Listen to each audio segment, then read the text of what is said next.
You know, I always love it when a weird build concept comes together and actually works out really well. This is one of them. I didn't think this build would be good. I'll be totally honest. I thought it would just be a silly meme build and that would be the end of that. Play it for a day and then move on to something else. But no, turns out 300 con is crazy good. I'm talking like you still have really good damage with 300 con. On top of it, your survivability becomes absolutely incredible. You get crazy amounts of healing power because that scales directly from your health. But the biggest thing, and probably the coolest thing about this build, is Grit Rapier. I know at first glance that might not seem like such a big deal, but trust me, the way that this grit works with Rapier, and it's not just Rapier, but Rapier is a little bit special with the 300 con, and I'll get into that in just a moment. But yeah, this is an absolutely incredible build, and I have been having a lot of fun on it. It's been a lot of fun to play bow. My aim really sucks because I am not a very good bow player. I hardly play bow. I think I have like all of 3 days of PvP experience on the bow now, so I'm learning. But that being said, the build still performed really well, even though my aim wasn't amazing, even though I'm kind of new to this weapon. I gotta say, guys, this is a really cool setup, so I hope you guys enjoy all of the gameplay that we have in this video. At the end of the video, there is, of course, a breakdown of the build. And of course, the New World Top 5 fights are coming back really soon. If you have an awesome clip that you want to see in the top 5, you can send a link to it to Kristofer at pvpnewworld.com. And I will send you guys an email letting you know that I did, in fact, get the clip. And the next episode for the top 5 will be coming out really shortly here. I wanted to time the release of the next few top 5 episodes closer to season 10, of course, because more people are going to be watching, and that means we can keep the series going. So please send those clips in. Without further ado, let's get into that PvP commentary, starting off with this fight here, because we already finished a couple fights on this build. We're hanging out outside of the kind of central outpost here, and we see one of the worst nemesises in PvP, the sword and shield build. And when I'm fighting that guy, I'm charging lots of heavy attacks because I'm basically just sitting in grit the whole time. So when I'm fighting sword and shield, spear, flail with this build, I absolutely love just channeling heavies in their face. Wait for them to use their stun and then catch them on the counter when they don't expect you to hit them with a counter attack. And here you can see we get great damage with the flurry onto this guy. We go for the flesh behind him. His hatchet passive saving him. It's not enough. We take him down. And just like that, we've got 1 player down, 2 enemy players on top of me here now. And the greatsword player, we just kind of play with the range here, get out of range. Big damage off the bow shots there. We did catch him in onslaught stance, and then we get on top with the rapier, and I try to feed him some damage. There we go for the pokes. Unfortunately, he steps out of the way, and you guys all know how amazing Rapier's tracking is. Honestly, it's one of those weapons that I feel like is the absolute king of melee fighting until you take things like tracking into account. But for up-close fighting, Rapier just beats everything. It is so strong. But once you start moving around, that's when the weapon really fails. The Sword and Shield Hatchet player actually ended up coming back, so we gotta make sure that we keep an eye on him. Almost kill the archer with the heavy attack there, so close. And then I love what happens here. I just miss every single shot. Oh my gosh. And yeah, that's the end of that clip. I think I just keep fighting for a while there, and then friendlies show up.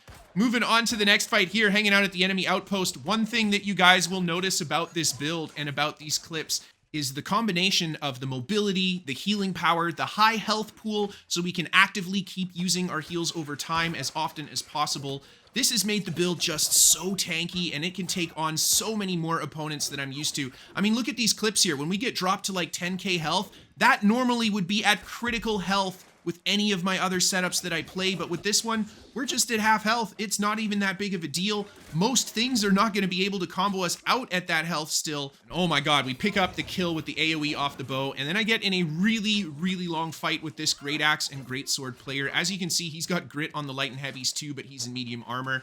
Now that was a fight that maybe I could have got the kill. I got him close a few times, and I feel like my aim, if it had been a little bit better, may have gotten me success in that fight. But that's the thing, we're missing out that 10-15% damage versus a build that isn't 300 con in light armor, so we can struggle against those really durable targets. I do not have any disease on this build, and I definitely should. That's the one thing I would change that would make dealing with tanks, and especially healers, so much easier on this build. And that's nice there. We just kept the pressure on with the rapier, we get the kill, and the flail player behind us there just unable to do enough damage. And I love this clip here because we actually get to see the grit in action. Now, in the clips where I got great fights, I didn't get too many great opportunities where I got to show off the grit from the build. But throughout my time playing the build, honestly, the grit was used a lot, and it's actually super useful. I really, really enjoyed it. There you see right there, he goes for the knockback, and I have the grit on the heavy attack, so I can easily absorb it. I don't get knocked down, and I can maintain my own aggressive combo on them.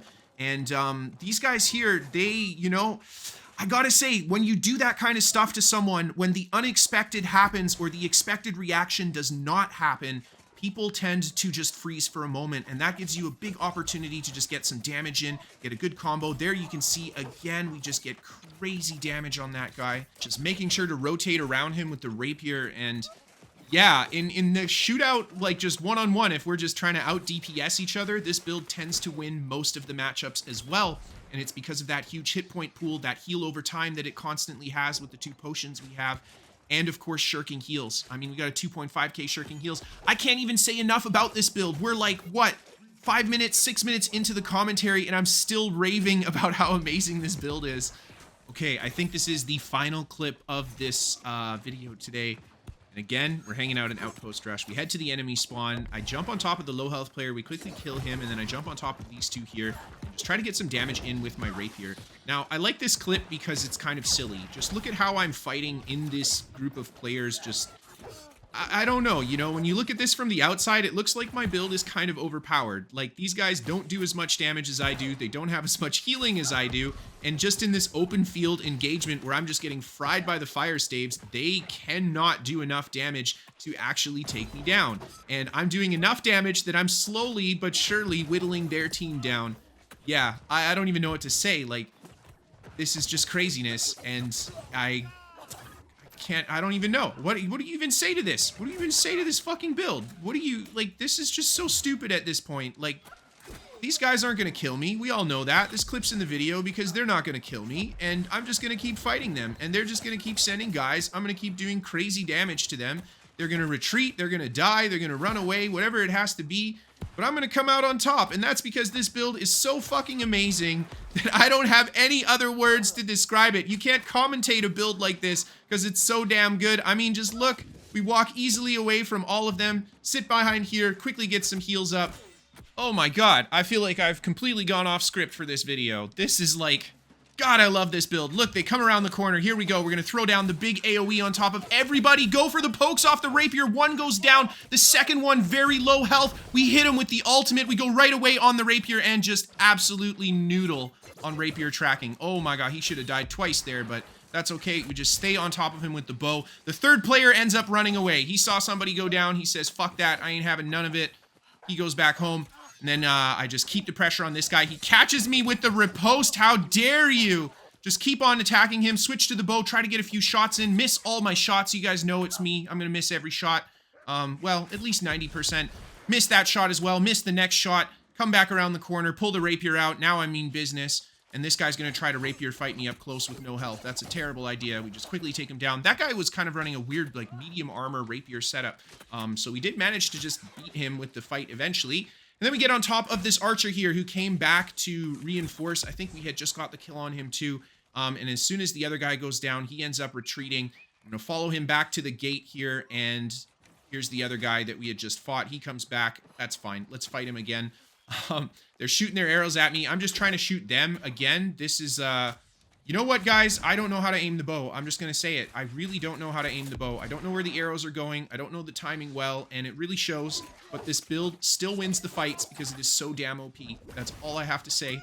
Oh my god, look at the grit as that guy goes in for the spear stun. We have the grit up on the light attack. We have the grit up on the light attack after the evade. We have the grit up on the flurry. And then we roll out of it in iframes. Like, what more can you ask for? Seriously, Rapier with grit should be illegal. It should not be allowed. I feel like it is just way too strong. There, we actually dodged his riposte this time. That's right. You're not going to catch me twice with it. Shoot him. We landed arrow on this guy. I land a single arrow on him. That's fantastic. That's what we want to see. There we go. A big AoE comes down. And then I'm going to go back to the Rapier, and we're just going to have this battle with him right here. And just look, wait for his riposte to go down. He goes for the flurry. Oh my gosh. Look how we win that. Look how we win that. Oh my god. Here's a look at the build for you guys. 350 dex, 25 intel, 300 con. It is nothing special or crazy. We get that grit on our rapier thanks to 300 con. 350 dex is going to make the bow still hit hard. The rapier at 1360 with bolt caster on the backside. I mean, it's not crazy high damage rapier, but it's not low damage either. So this is not half bad at all. For 300 con, I would say it's really good. And then the rapier tree, this is just my standard rapier tree. You guys have seen a million times from me. And then on the bow side of things, this is my bow tree I'm running right now. I don't take the perks on the penetrating shot, and I only take the first one for explosive arrow because I like the AoE being large versus more damage. I use it as a finisher often, so I like having a big AoE for that finisher. Taking a look at the weapons, instead of purifying crits, I would love to have plagued crits here. That would be the icing on the cake for this build. And then also having some sort of disease attached to the bow would be amazing. Yeah, those perks would go absolutely miles. The only things I had trouble killing will melt to those perks. Healers, really tanky opponents who can heal a lot as well. So yeah, there we go. And then taking a look at all the gear here, we have got the old crown on. That's to make us reach all these stat jump points. You can do 350 dex, 300 con without the old crown, but you need full 725. And you need pieces that don't have magnify as 725. So that's kind of hard to come by. That's why I went with the old crown. Life Ring Amulet, we want to stack as much Empower as possible, especially with the Rapier, who doesn't get a ton of Empower. The Ring, of course, is lightning damage, and the Rune Glass gems should all be lightning damage, but they're not. This isn't even like a fully fleshed out build, and it's this strong, guys. Seriously, I would recommend trying something like this out if you haven't. Thank you guys so much for watching. I hope you enjoyed. And as always, I'll see y'all next time. Have a good one.